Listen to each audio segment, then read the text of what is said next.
नमस्कार,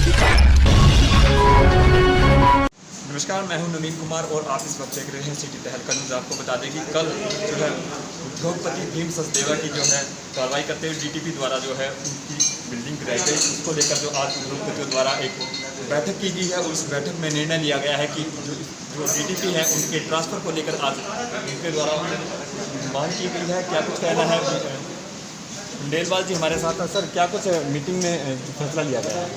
एक तो मीटिंग में ये फैसला लिया गया है कि आज के बाद बिगैर किसी को नोटिस दिए हुए कोई भी बिल्डिंग पर हाथ नहीं रखा जाएगा।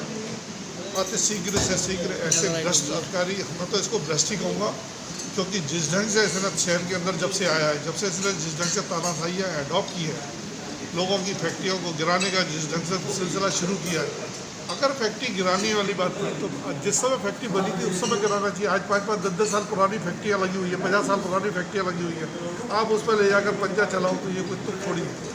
बाकी दूसरा जो है कि यहाँ जिस ढंग की नीतियाँ उसने अडॉप्ट कर रखी है, ये अधिकारी जहाँ भी रहा है इसकी यही छवि रही है।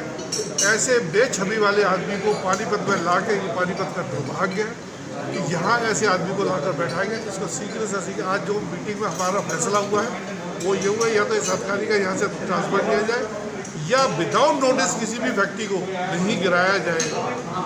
अगर ऐसा कहीं कुछ होता है और कहीं वहाँ खून खराबा होता है तो उसका जिम्मेवार प्रशासन हुआ। प्रशासन इस बात को समझ ले, ये व्यापारी एकता है, व्यापारी संगठन है। आज पूरे शहर में सभी छोटे बड़े सभी व्यापारी शामिल हुए और शामिल होने के बाद ये निर्णय लिया गया इस ढंग की आज के बाद कोई भी ऐसी चीज़ दोबारा शहर में ना हो। सरकार को इस पर एक निर्णय लेना चाहिए कि जिससे लोगों को अप्रूवल मिले। साथ में अगर उसकी कोई फीस या कोई चीज़ देनी पड़े तो व्यापारी देने को तैयार है। आज व्यापारी 10 सालों से हाउस टैक्स भी दे रहा है, वाटर टैक्स भी दे रहा है, इसके अलावा नगर निगम के सारे नॉर्म्स को भी पूरा कर रहा है, बिजली के बिल भी दे रहा है, लेबर को रोज़गार भी दे रहा है। रोज़गार देने वाले आदमी को बेरोज़गार किया जाए, ये कोई समझ में नहीं आता। गवर्नमेंट को इसमें विचार करना चाहिए और पानीपत का जो एक इंडस्ट्री ऑफ टेक्सटाइल के हब के नाम से जाना जाता है उसकी छवि को खराब करता है। निर्मल साहब, विधायक साहब ने भी फ़ोन किया, काफ़ी प्रयास किए, लेकिन उसके बावजूद विधायक साहब ने वहाँ मौके पर जाकर जो है उनको काफ़ी फटकार भी लगाई है। क्या लगता है सर? ऐसा है, वो फटकार लगाए कुछ भी लगाए, वो अफसर सुनने को तैयार नहीं है। वो अपना कहता है मोबाइल भी मेरा पर्सनल है, जबकि सरकारी आदमी 24 घंटे के लिए ड्यूटी के लिए बाध्य है। ऐसा कहीं नॉर्म से नहीं लिखी हुई कि वो मोबाइल नहीं उठाएगा या किसी की सुनेगा नहीं। अगर वो MP MLA की नहीं सुनना तो फिर आम आदमी की तो कोई गिनती शहर में है ही नहीं। अगर ऐसी सब स्थितियाँ हैं तो मेरा तो इसमें एक ही सुझाव है कि ऐसे MLA और MP को विचार करना चाहिए, क्योंकि वो पब्लिक के द्वारा नियुक्त हैं।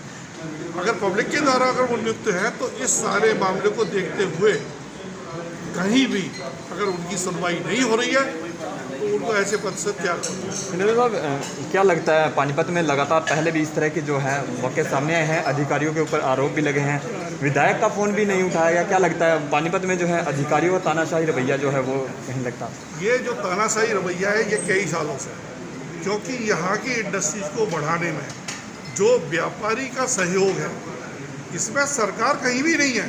अगर कोई आदमी ये कहता है कि सरकार कहीं खड़ी हुई है, यहाँ के आदमी ने खुद अपनी मेहनत से इस इंडस्ट्री को बढ़ाया है और व्यापार को बढ़ाया। आज शहर में जो रेवेन्यू आता है वो एक रिकॉर्ड रेवेन्यू आता है। उसका मेन कारण यही है कि यहाँ के व्यापारी को काम करने की एक लगन है और हमेशा नई चीज़ों को डेवलप करना। आज मिंक ब्लैंकेट को देखें, आज 3D चद्दर को देखें, आज इसके अलावा रिसाइकलिंग धागे को देखें। आज जो पानीपत की देन है उस देन में सरकार कहीं भी नहीं है, उसमें व्यापारी ही अपनी हिम्मत से खड़ा हुआ है। अगर व्यापारी को इस ढंग से परेशान किया जाएगा तो फिर व्यापारी कहाँ जाए? कितने दिन का समय दिया गया है और इस बावजूद भी जो है तबादला नहीं होता, तो क्या कुछ निर्णय आप लोगों द्वारा लिया? अगर एक हफ्ते के अंदर इस आदमी का यहाँ से तबादला नहीं हुआ तो हम सारी इंडस्ट्रियों को एक निर्णय लेंगे, उस निर्णय में जो भी फैसला हुआ हम आगे मीटिंग में बताएंगे। तो ये थे चैम्बर ऑफ कॉमर्स से विनोद खंडेलवाल जी, जो भीम सचदेवा जी हैं वो भी हमारे साथ हैं, उनसे भी बातचीत करेंगे। सर, क्या कुछ पूरा वाक़या था और क्या कुछ कहना है आपको? काफ़ी नुकसान जो है हुआ है। ऐसा घमंडी अफसर हमने आज तक अपनी ज़िंदगी में नहीं देखा, और जो उसने कार्य कल किया है वो आप सबके सामने है। और मैं सभी एसोसिएशन, बाज़ार की सभी एसोसिएशन के प्रधान और हमारे इंडस्ट्री एसोसिएशन के प्रधान सभी इकट्ठे हुए थे इन्होंने एक हफ्ते का निर्णय लिया है, इसको यहाँ से ट्रांसफ़र किया जाए। इसको ट्रांसफ़र नहीं करेंगे तो एक बार हफ्ते बाद हम इकट्ठे होकर इस पर डिसीज़न लेंगे। फैक्ट्री हमने चलानी है, ये हमको बंद कर।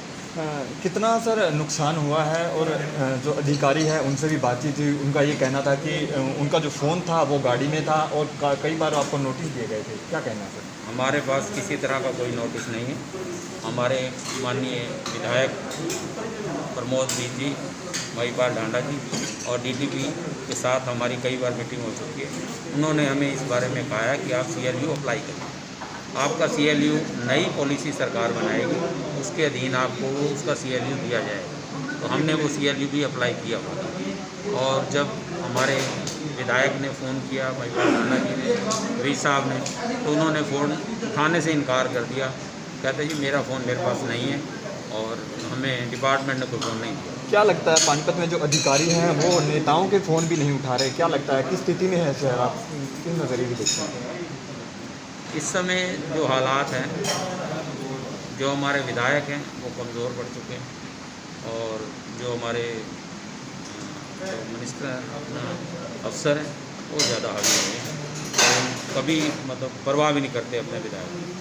तो ये थे भीम सचदेवा जी, जिनको कल जिनकी फैक्ट्री वो DDP द्वारा गिराई गई है, उसको लेकर उनसे बातचीत की। उनका कहना है कि जो प्रशासनिक अधिकारी हैं उनका जो है उनके प्रति जो किस तरह का रवैया है वो भी उनकी जुबानी आपने सुनी और कुछ लोग हमारे साथ मौजूद हैं, उनसे बातचीत करेंगे। सर क्या कुछ वाक़या है, क्या कुछ निर्णय लिया गया?